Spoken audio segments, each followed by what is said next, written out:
Humanity's beginnings has been built around this idea of the fall of man. You know the narrative, right? A perfect human, a forbidden fruit, a catastrophic mistake, and boom, resulting inherent depravity for everyone. But what if we've been reading the data all wrong? What if humanity isn't some failed experiment that just needs to be legally pardoned, but is actually a work in progress that needs to be developed? That brings us to Section 1, Courtroom versus the Workshop. Let's look at two totally different models of humanity. To really understand this, we've got to dismantle the core problem here, which is the traditional courtroom model of original sin. We're going to contrast a guilt-laden bureaucracy of condemnation with something much more dynamic. Think about the courtroom model first. This framework views humanity as a sort of static statue of virtue that somehow got corrupted. It treats our origins like a perfectly formed adult who committed a crime, essentially locking us into this closed loop of legalistic guilt. It's a bureaucracy of condemnation. But then, contrast that with the workshop model. This framework views humanity not as a broken statue, but as a developing apprentice. In the workshop, we're in a continuous process of growth. We're operating inside an open system where we literally learn through friction and experience. Moving right along to Section 2, Infants in the Nursery. This is the developmental view. Let's move to and see how this builds, because to see where this workshop model actually comes from, we have to go back to primary sources to trace a historical chain of custody. We're looking at what you might call the apostolic first love ideas. It kicks off in the 1st century with the Apostle John, moves to his direct disciple Polycarp in the early 2nd century, and then goes to Polycarp's own student Irenaeus. This is a direct, unbroken lineage of thought. And what's absolutely incredible is that these early thinkers didn't focus on humanity being inherently evil, they focused on humanity being unilluminated. Unpacking this lineage reveals a genuinely brilliant framework. You see, John didn't hyperfixate on the bite of the fruit. He focused on the blindness of the soul. He viewed humanity as unilluminated infants sitting in a dark room. And, well, if you've ever dealt with a toddler crying in the dark, you know a courtroom pardon doesn't help them at all. You literally just need to turn on the lights. The fix isn't a legal pardon, it's illumination. John introduced Jesus as the Logos, basically the underlying blueprint or the logic of the universe. Then Polycarp builds right on top of this, teaching that our path is to imitate this pattern through endurance. So if you miss the mark, you don't need a judge's decree, you just need to recalibrate your actions back to the blueprint. And in this system, the community, the church, acts as a signal multiplier in a distributed network, lifting up the weak using the law of love. Which brings us to Irenaeus. He famously argued that sure, God could have made man perfect right from the start, but man was just an infant, completely incapable of receiving that perfection. Listen to this amazing quote from his work Against Heresies. "For as it is certainly in the power of a mother to give strong food to her infant, but she does not do so as the child is not yet able to receive more substantial nourishment." For Irenaeus, the fall wasn't some malicious criminal act by a fully formed adult who should have known better. It was the stumbling of a toddler who simply wasn't ready for strong food yet. God didn't create a finished, polished statue. He created a developmental process. And the end goal of all this development is a profound concept called theosis. The ultimate objective of the human journey isn't just to get your sins forgiven so you can achieve a zero balance on some cosmic spreadsheet. The goal is graduation. It's to literally become a partaker of the divine nature, to gain the actual mechanical expertise of a co-creator working alongside the architect of the universe. All right, Section 3, the logic of experience. Let's talk about learning through friction. So, how do you train a co-creator? Well, you definitely can't do it in a padded nursery where there's zero conflict. You need what Irenaeus called the logic of experience. You see, without the contrast of friction and without the experience of leaving the nursery, the exile, we could never truly appreciate the blueprint. The Apostle Peter actually mapped out a literal ladder for this psychological and spiritual maturity. Think of it like this. Step 1 is faith, which is basically like catching the initial Wi-Fi signal of the architect. Then, step 2, you build virtue and knowledge, which is understanding the blueprint. Next up is step 3, self-control and perseverance. That's learning to endure the friction of the workshop. That leads right into step 4, godliness and brotherly kindness, where you're aligning your local network. And finally, step 5, you graduate to love, which is the universal specification for a high-level civilization.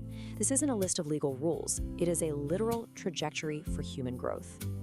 This takes us to section 4, Paul's systems audit. Time to map the human condition.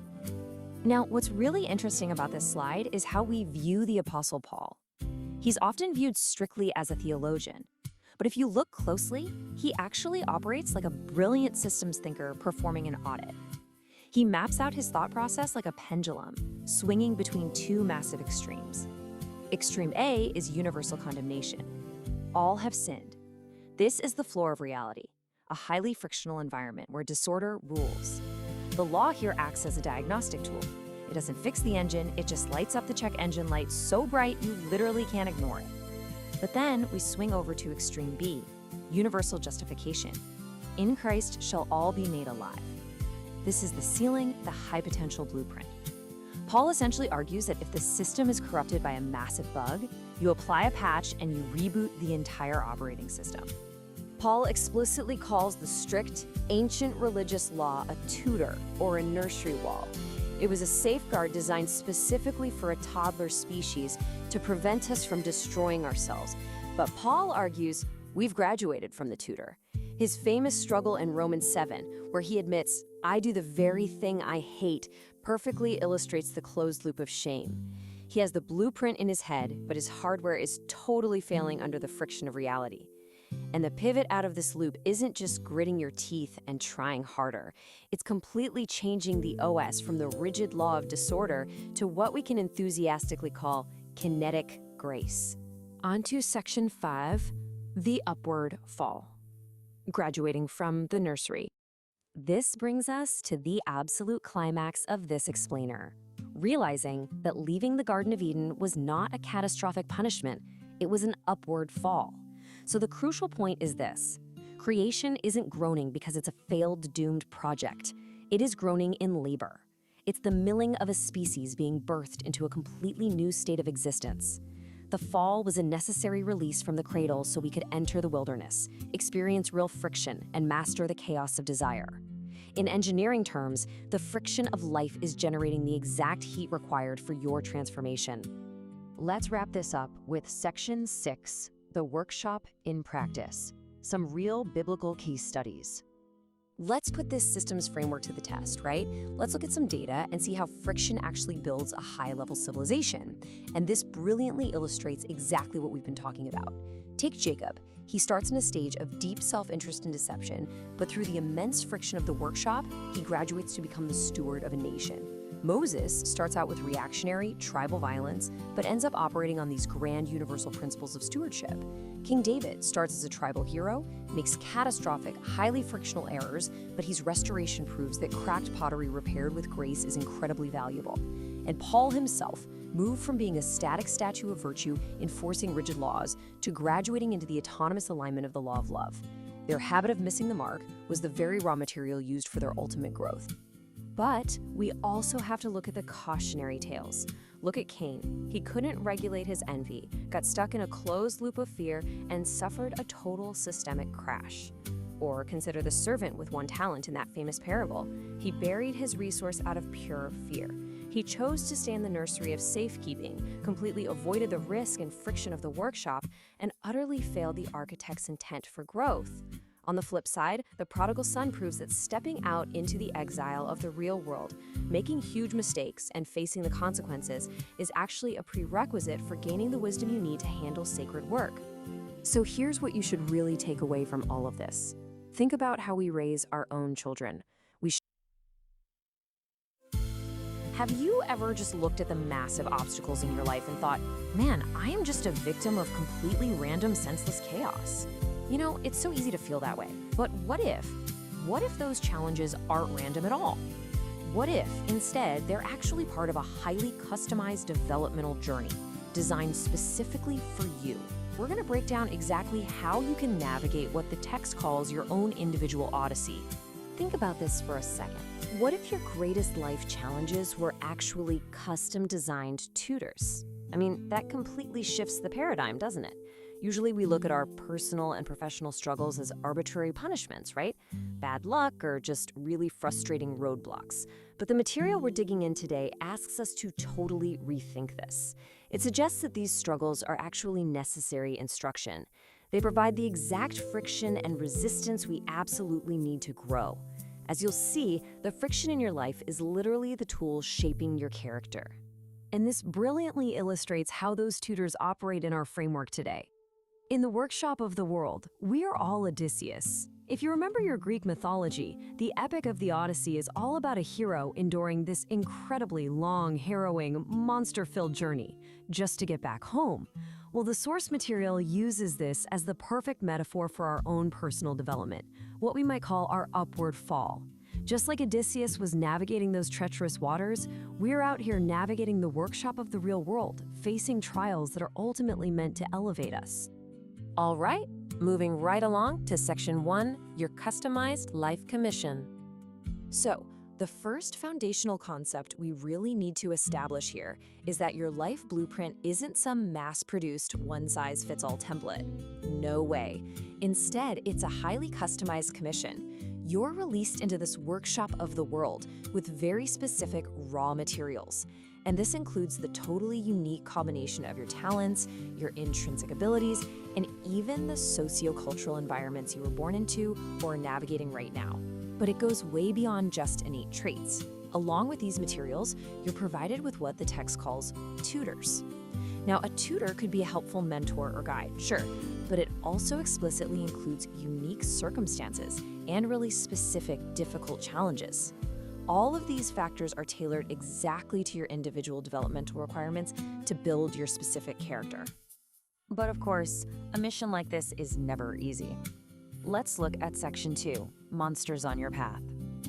As we progress toward fulfilling our mission, we invariably crash into the chaos of the environment and the entrapments of the self.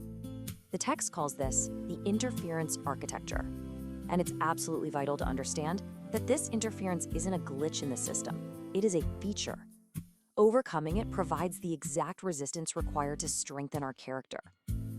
Now, what's really interesting about this is how this framework takes our everyday, sometimes mundane psychological struggles and reframes them into epic mythological battles. First up, we have appetitive entrapments. Think excessive food, drink, or just numbing entertainment. These act as the sirens, actively calling us to abandon our purpose for a quick hit of instant gratification. Then there's the lust for power, where we might try to dominate others or hoard wealth as a sort of tyrannical shield against feeling vulnerable. The text notes this effectively turns a co-creator into a tyrant. And finally, the ultimate monster, the enemy within. This is that profound realization that the absolute greatest obstacle on your path isn't the external chaos, but your very own unregulated desires. So how do we handle all this resistance? That leads us right into Section 3, the Odyssey as blueprint.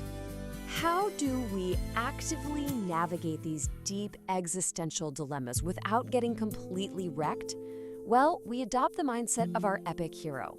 Think of it as a super simple equation. Your kingdom equals your potential. Odysseus had a very clear mission, home. But to get there and to actually prove he was worthy of his kingdom, he had to master his own pride, his hunger, and his despair.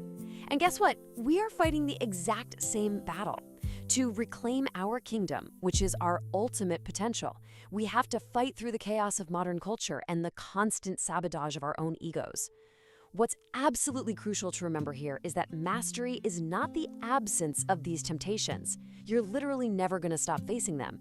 Mastery is the proven ability to navigate through them without losing sight of the Ithaca of your soul. To achieve that level of mastery, we turn to Section 4, developing your internal compass. As we progress on this journey through the workshop of the world, our moral authority has to undergo a pretty fundamental shift. We just can't rely on the same tools we used when we started out. To progress toward true self-mastery, we have to move out of an early stage called the nursery. In the nursery, morality is entirely external. It's a set of hard-coded rules enforced by a tutor, whether that's your parents, society, or the law, basically to ensure your safety. It's essentially like keeping a toddler in a playpen, right? But as we mature, we transition into what the text calls the workshop. In the workshop, those external guardrails are actively dismantled. Why?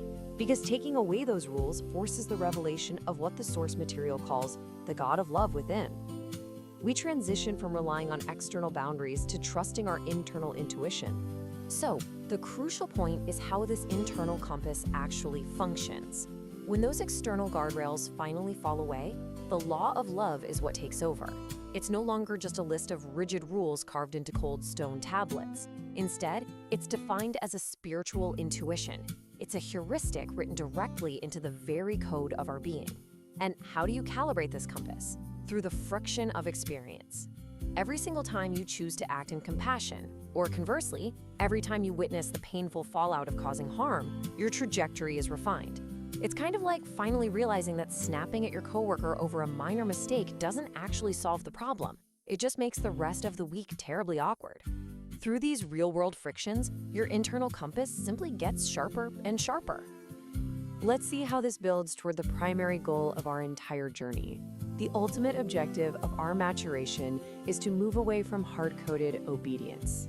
That state is incredibly fragile because it requires constant external supervision. If the supervisor leaves, the behavior crumbles. The true goal is to reach autonomous alignment. Canvas was blank, the garden was still.